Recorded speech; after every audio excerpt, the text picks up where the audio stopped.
Welcome to the Waco Roundtable, hosted by Prosper Waco. My name is Jeremy Rhodes, and I'm the Director of Research and Community Impact at Prosper Waco. Prosper Waco adopted the Waco Roundtable tool in the fall of 2020 to help the Waco community understand and address increasingly complex problems. The Waco Roundtable empowers the Waco community to track and display relevant local data, to learn about the work being done by local organizations and collaborations, and to visualize the location of important resources in McLennan County. This series of videos is meant to help you learn how to use and navigate the Waco Roundtable. In this video, I'll be showing you how to create an organization. To do so, when you go to www.wacoroundtable.org, and it brings up this what we call a splash page here. This one on the right takes you to the Prosper Waco website. We're not doing that right now. This one on the left shows you how to use the platform to look at data. We're not doing that right now. That'll be in another video. This is the one we care about, creating a profile. So when you hit Start a Profile, first things first, you got to create a login, always with the logins. So I'm just going to create a password and an email address for my login. Let's sign up. And it takes you to this first page where it's asking for some of the more specific information. So I'm going to create a fake organization here to show you how to do it.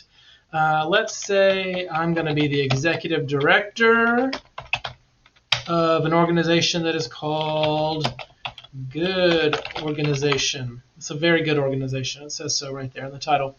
Organization type. I'm going to say it's a civic organization, and I'll hit submit.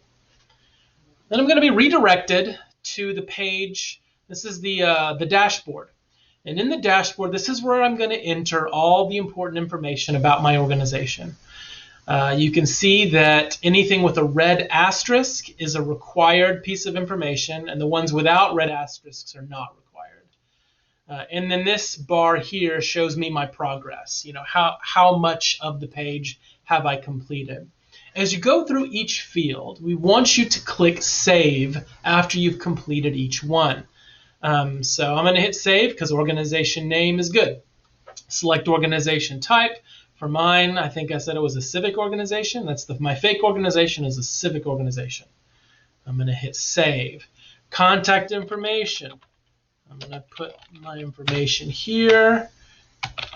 I guess it already populates by itself, so I'll hit Save. When was my organization formed? I'm going to put that in and save. And as you can see, with each field, I'm going to hit Save. Physical address. Put in your physical address, and it will map it so that the people on the Waco Roundtable can see where you're located. I don't know what address this is. I hope this is not your house. I'm going to hit Save. Primary areas of impact. Here you can put more than one if you want to. We ask that you don't put too many. If you can keep it less than 5, that's good. But these areas of impact are where you're going to show up in when people do searches there in the platform. So I'm just going to put a few here that I want to be associated with. And then I'm going to hit Save. We get down to a mission statement. Many organizations already have developed mission statements. Here you would put that in here. Okay, now it's going to ask you for 2 different image files. The first is your logo file. Once you have your logo file, you can go browse for an image, you can find it, and here's a fake logo that's been created. Once you have it in there, you can kind of move it around, and you can zoom in and zoom out however you want it to be. Then you hit Upload Image and Save. The other image you want is what we call the banner image. Banner image is going to be a little bit bigger on the actual organization profile. Our preference is that your banner image is different from your logo, and if possible, if it could have something kind of active, maybe pictures of people who are in your organization, or maybe some beneficiaries of the services that your organization offers. So just like before, I'm going to hit Browse Image. Here's an image of some fine people here. I'm going to go ahead and drag it down to make sure it's framed the way I want it to be framed. I'll use Upload Image and then Save. For service area, Most organizations, the service area is all of Waco or all of McLennan County. Sometimes an organization will have a service area that's just a part of Waco, like just this zip code or just this neighborhood. That's all information you can put in here. So I'm going to put in Waco and see I can click these neighborhoods, or I can click some schools, and I can put in other information to get different schools or different geographies there. I'm just going to put Waco, the city of Waco, and then hit save. Services provided. You can just write in the paragraph or some bullet points of the things that your organization does. Here's social media information. I'm going to go ahead and put in the Prosper Waco stuff, even though that's not what this is, because this is good organization. For the social media accounts here, you can put in a Facebook, an Instagram, and a Twitter URL. The thing is, to put it in, we ask that you don't put in the full URL. You only put in what comes after the slash. So, for example, Prosper Waco's Facebook page is www.facebook.com/ProsperWaco254.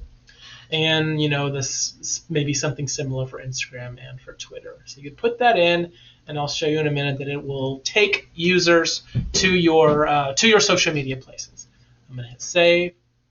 How does your organization work for common good? I'm going to write that up. If you have a link to employment opportunities somewhere, you can put that here. Often, when visitors come to the Waco Roundtable, they might be looking for organizations that fit a certain kind of keyword. And so here you're going to put in a few keywords that you want to be associated with your organization for people who come searching. So like, I might put in, whoops, that didn't work. I might put in like civic engagement, and I might put in, where'd it go? I might put in like voter registration. Something like that. You can put in lots. Some organizations have 10 or more search words, keywords, and tags. I'm going to hit save. If you have a place online where you're set up to receive financial donations, you can put that here. Is it a minority-owned business? Put that information here. And anything else you want to share about your organization. You'll hit save. And then once you're at the bottom, you can see now that I've made it all the way, you can see I'm at a 100% here. I'll hit submit all and then return to dashboard.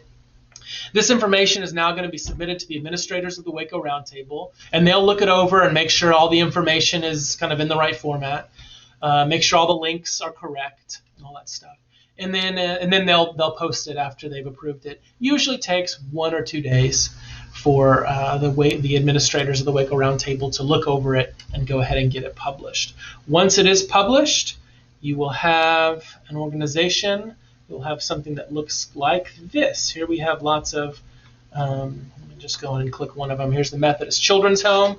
You can see they've got a logo and a banner image. Preferably, as we said, I like the banner image to be of people, but that's not what we have here. And then they have, some links to their social media handles, areas of impact, etc. So I'll be showing you, once you've done that, you can, let me go back to my dashboard here, you can create some programs. I'll be showing you how to do that and to use our users here in a different video. Okay, thank you.